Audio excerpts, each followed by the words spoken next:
The Ukrainian standoff between the West and Russia has echoes of the rivalry that existed between the United States and Russia during the Cold War.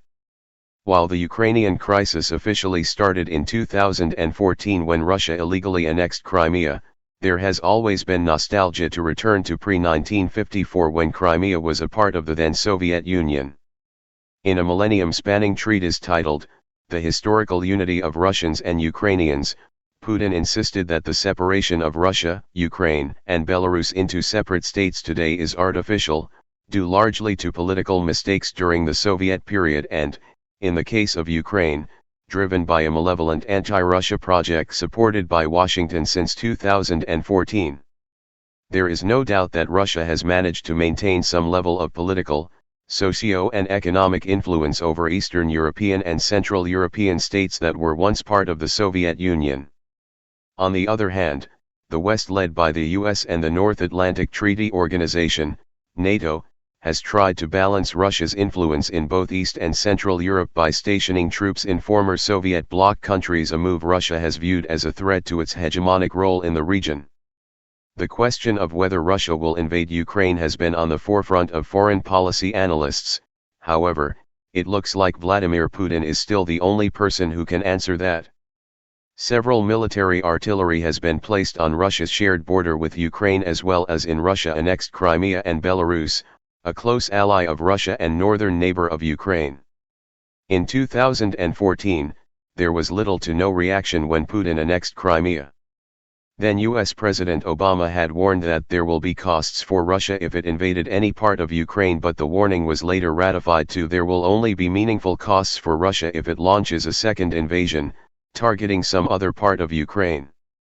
The walk back by Obama arguably encouraged the Kremlin to not cede Crimea back to Ukraine because they realized that Washington was not going to do anything.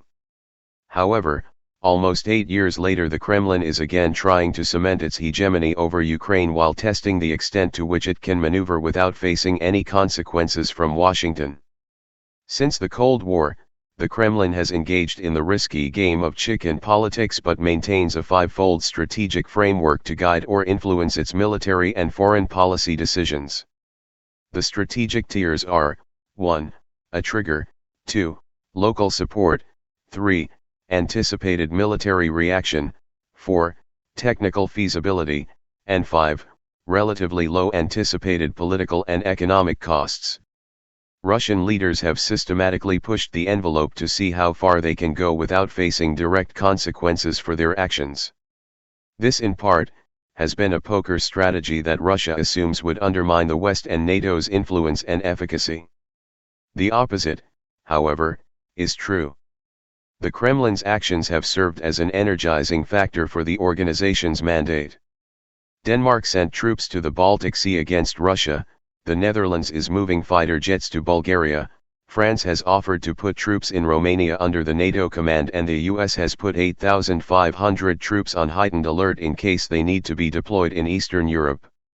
It can be argued that Putin's miscalculation of NATO and his continuation with raising the stakes in the game of chicken could have dire consequences for Russia. However, NATO, the European Union, and the US should not give in to Russian pressure. There is a broader structural framework for understanding and anticipating Russian military interventions in the post-Soviet space that can perhaps be a more useful guide. Putin would not benefit from a war with Ukraine considering the economic sanctions that would be imposed on Russia's gas and oil exports, which would cripple the Russian economy. This is not to say that war is impossible. It remains a probability for as long as Russia continues to escalate the situation or if Ukraine feels backed up in a corner with diminishing alternatives but to engage in a war with Russia.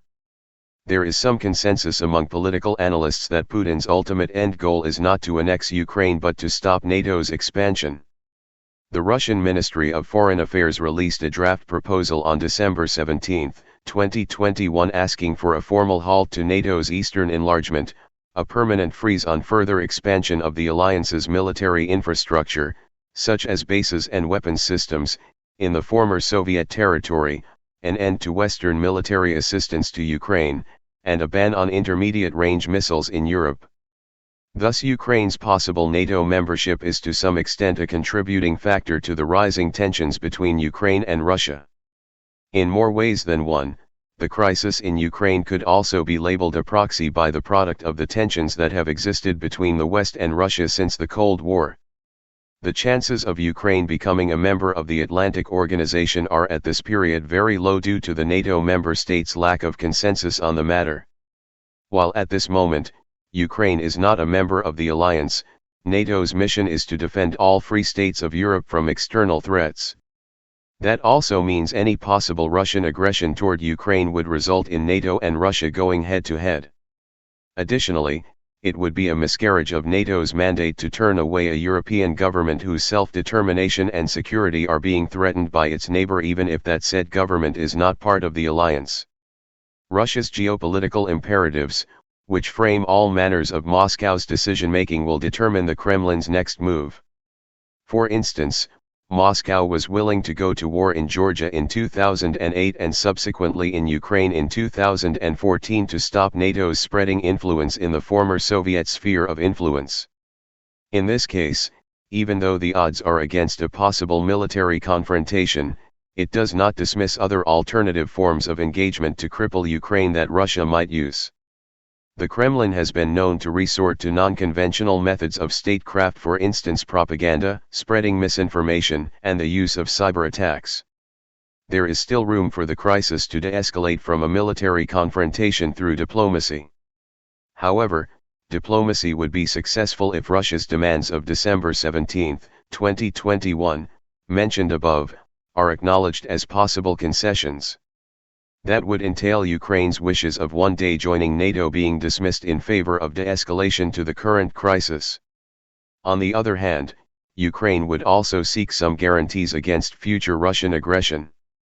Conclusively, as long as NATO or the Western powers seek to encroach upon what is perceived as Russia's geographical sphere of influence, such escalatory tensions will remain. The relationship between these two parties is founded in historical and political polarization and has now become more geographical than ideological. Ukraine, caught in the middle, is finding out what it means to be caught in between the horns of two political spheres, the West and the East.